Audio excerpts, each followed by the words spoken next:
Halo semuanya, yuk kita kembali membaca buku Hal Mengikuti Jejak Kristus karangan Thomas A. Kempis yang diterjemahkan oleh Monsignor C.O.H. Padmasaputra PR.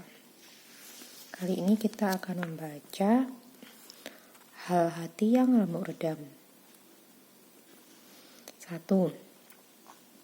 Jikalau kita ingin sedikit maju dalam hal kerohanian, hendaklah kita tetap takut akan Allah dan janganlah kita terlalu bebas.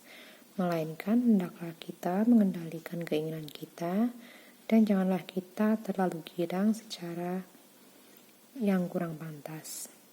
Kalau kita mempunyai hati yang remuk redam, maka akan mendapatkan kita bakti yang sebenarnya. Hati yang hancur mendapatkan banyak barang yang berharga, yang biasanya hilang pula karena hidup yang kacau. Sesungguhnya mengherankan bahwa masih ada orang yang selama hidup di dunia ini masih juga dapat bergembira sepenuhnya. Kalau kita sungguh ingat bahwa kita masih hidup dalam pembuangan, pula bahwa banyak bahaya yang mengancam jiwa kita. 2. Karena kita lalai dalam hati dan tidak ingat akan cacat-cacat kita, maka kita tidak merasakan kesusahan jiwa kita dan tertawalah kita dengan tak ada alasan, padahal sebenarnya kita harus menangis. Tak ada kebebasan yang sungguh-sungguh, tak ada pula kegembiraan yang baik, melainkan bila kita takut akan Allah berdasarkan hati yang murni. Bahagialah orang yang dapat melemparkan segala kekacauan pikiran daripadanya dan dapat memusatkan pikirannya ke arah kehancuran hati yang sungguh-sungguh dan suci. Bahagialah orang yang dapat melepaskan dirinya daripada segala sesuatu yang dapat mencemarkan serta memberatkan suara kalbunya. Hendaklah berjuang bagaikan orang laki-laki. Kebiasaan yang satu dialahkan kebiasaan yang lain. 3. Apabila kita dapat membiarkan orang-orang lain dalam urusannya sendiri, maka mereka pun tak akan mengganggu kita dalam urusan kita sendiri. Janganlah kita campur dengan perkara orang lain. Demikianlah pula dengan urusan orang-orang alasan kita. Lebih dahulu perhatikanlah gerak-gerik kita sendiri dan kepada diri kita lah pertama-tama hendaklah ditujukan teguran kita lebih daripada mereka yang kita cintai. Jikalau kita tidak disukai orang, hendaknya jangan bersusah hati, melainkan sesalkanlah bahwa kita tidak berkelakuan baik selaras dengan kedudukan kita sebagai hamba Allah dan seorang biarawan yang bertakwa. Kerap kali lebih berguna dan lebih aman jika kita selama hidup di dunia ini tak mendapatkan banyak hiburan, lebih-lebih hiburan jasmani. Bahwa kita sebaliknya tidak atau jarang memperoleh hiburan ilahi adalah kesalahan kita sendiri, karena kita tidak mencari kehancuran hati dan tiada menolak sama sekali hiburan-hiburan duniawi yang tak berguna. 4.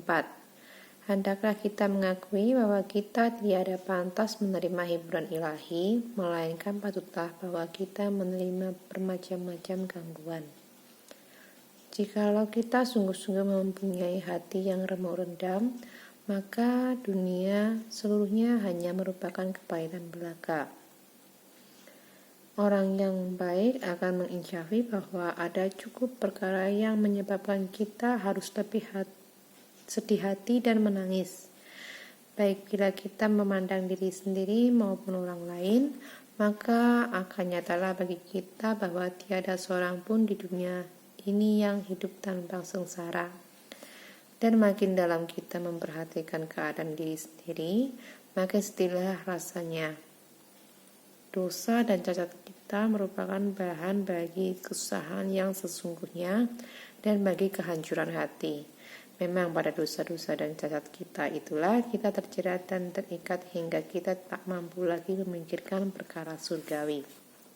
5. Kalau kita lebih banyak memikirkan hal kematian daripada hal hidup yang panjang, niscaya kita akan lebih giat berusaha supaya dapat maju. Bila mana kita mau memikirkan lebih dalam hukuman-hukuman neraka atau api penyucian yang nantinya akan datang, maka saya percaya bahwa kita dengan suka hati akan menerima segala kesukaran dan kesakitan dan tak akan larilah kita bila menghadapi kekerasan.